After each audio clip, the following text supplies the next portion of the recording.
What flowers to sow in October? Yes, October. It might be autumn, but there are great flowers that you can sow now for colour and perfume next year.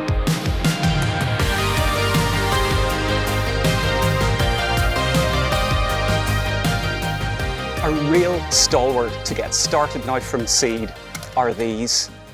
Sweet pea. I think pretty much everybody will be able to recognise not only the look of the flowers, but particularly that heavenly scent. Sweet, strongly perfumed and totally evocative. They are really, really easy to grow, believe me. And once they start flowering, if you keep them dead-headed, they will reward you with just endless bunches of your own homegrown flowers. You can sow them in spring, but getting sweet pea sown now allows them to establish so that you can have really nice, short, strong, stocky plants for next year. Now, I personally sow mine in these. These are root trainers, and this year I grew Kupani, which is a bicolour sweet pea with purple and raspberry pink flowers. I've loved it, so I'm going to be growing it again, but you can pick up so many different varieties. I think if you're new to sweet peas, buying a mixed selection is great, and you can get a whole range of colours in one go. Whites, pinks, purples, almost blues, coral colours, the colours just go on. Next up is a suggestion for a plant that I don't already grow, and it's Phacelia. Now, this plant is often actually used as a green manure rather than an ornamental plant. So I suppose it's dual purpose, but I think its bluey purple, lavender purple flowers that are borne on, well, curved flower spikes just look fascinating. And it's got lovely, fine, ferny foliage. It's technically a little bit like these calendula, a hardy annual. And during my research, I found it listed, believe it or not, as one of the top 20 honey-producing flowers for honeybees. It can grow quite tall, about 1.2 metres, so be prepared. But after all, if you end up not liking it, you can always dig it back into the soil, just as a green manure. Something completely different now, and it's this. Acanthus, commonly known as bear's breeches. It is a big, strong, powerful looking perennial. It's got glossy, thick, large leaves, and then the flowers are architectural, to say the least. You get big, tall flower spikes. Think a little like a foxglove or a lupin, but they're really strong and tough with bicolour flowers that are actually white petals covered with purple bracts. These plants really are going to grow quite large, about 1 metre or so in height and spread, but they are going to give your garden serious impact. Sow them now, bring them on under cover and plant out next year. Now, I love making these videos for you because it means that I can give you a really big lump of inspiration in one go, particularly when it comes to slightly curveball choices like the Acanthus that I've just suggested. But I get asked so often where I get all of my ideas and inspiration from. And realistically, it's from a load of different sources. Websites, talking to friends, TV shows, but particularly magazines. And that's because I find that magazines have already done at least one layer of the hunting out and collating the ideas. And that's where Readly comes in. It's a digital magazine subscription service. And as a viewer of mine, Readly are offering you not 1, but 2 free months of the service for you to try out and enjoy. If you haven't used Readly before, it's like a music streaming service, but for magazines. As they're published, Readly gives you unlimited access to over 6,000 international magazines that you will be familiar with. You can simply browse to find something you like, or search for an area that you're interested in, or look for a specific title and then start reading. I know it's really easy for me to say that I use this service or that product, but I really do read digital magazines all the time, and I've used Readly going back years now, and there's a few reasons why. For instance, I adore the magazine Gardens Illustrated. I always have. But I also like to dip into other magazines like Gardener's World or Modern Gardens, depending on my mood. Readly makes it so much easier to read the favourites that you already buy in paper form perhaps, but also try different magazines out, all included in one single subscription. If I'm searching for ideas, I love that I can also bookmark pages, so I can save them all together and keep that information together. And since I know that you're not all living here in Ireland with me, I like to get ideas from different places around the world, and Readly gives me access to do that. I can pull up international magazine titles that I otherwise couldn't get here in Ireland. But there's one particular thing that I love more than anything, and it's back issues. Readly doesn't just have the latest magazine edition, it also has back issues. So quite often I'll work back through a whole load of previous issues of one particular magazine. I've left a link in the description below to Readly. If you use my link, you can get 2 free months of the service when you sign up, which of course you can cancel at any time. If you haven't tried it yet, I think you're going to love it, and it's free to try out. Okay, so I know that bulbs are very much not seeds, and I know that it's cheating a little bit to include them in a seed sowing video, but I really don't think that you can ignore bulbs when it comes to autumn plantings. And sure, they're like sowing seeds, right? Well, kind of. And it's important to know that they don't all want to be planted at the same time in autumn. So here are my recommendations of 4 great bulbs to plant earlier in the autumn, like around now in October. And the first are Fritillaria meleagris, or the snake's head fritillary. These have arguably the most beautiful flowers ever. To me, they look like Art Deco or Art Nouveau stained glass windows.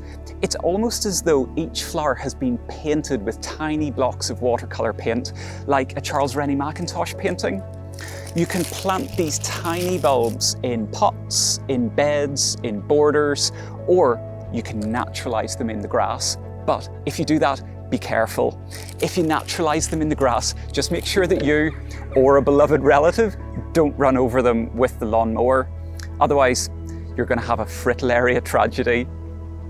And as well as Fritillaria, another tiny little bulb are these alliums, and they're so popular for good reason. If you're looking to add colour but also an architectural form into the garden, alliums are great. I think most of us know that typical blue or purple globe of flower, but can I recommend a slightly different variety? This is Allium Sphaerocephalon.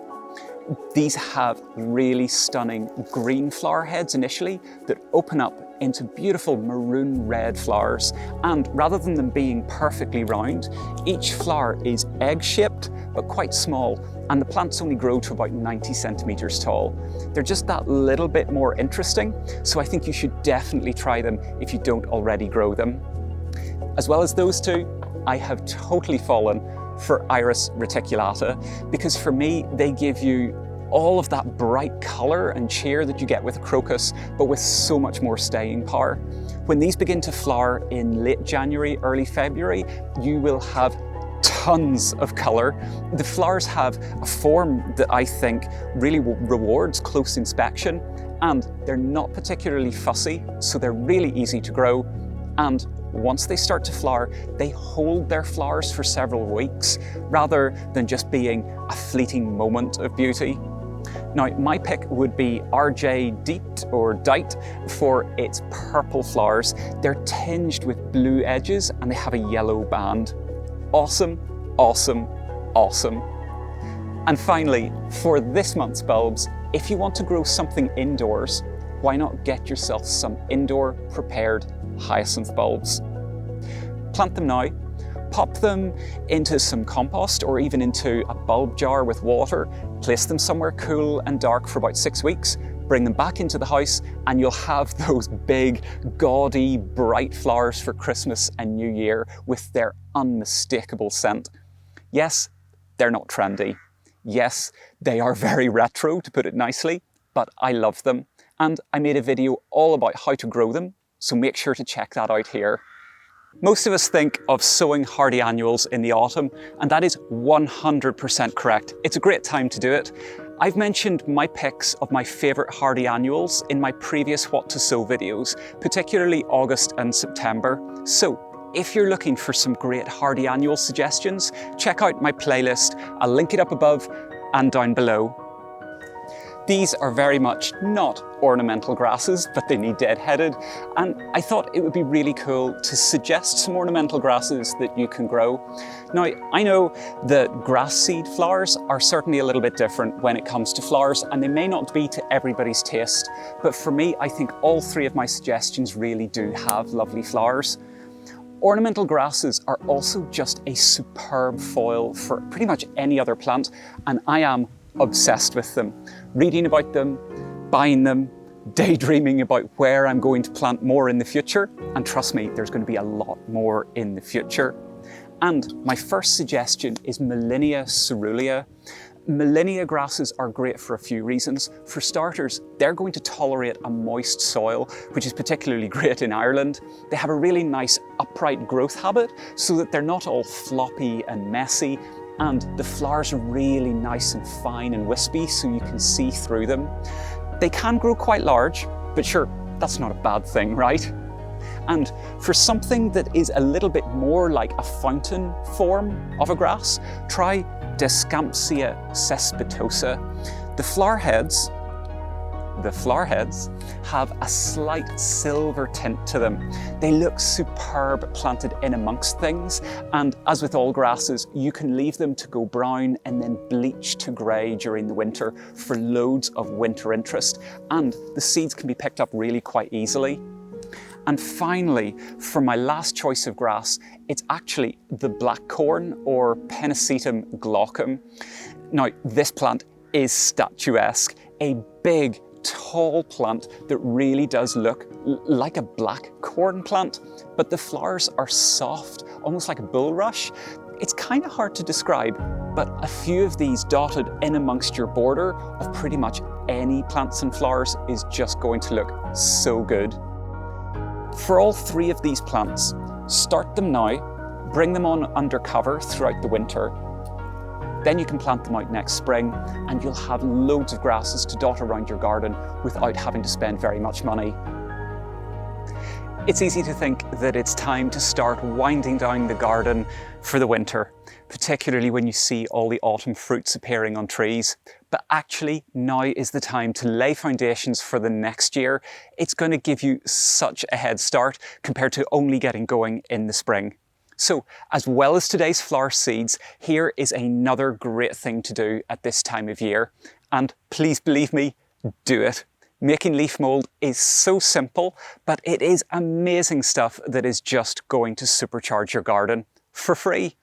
Watch here to find out how. And until next time, see you later.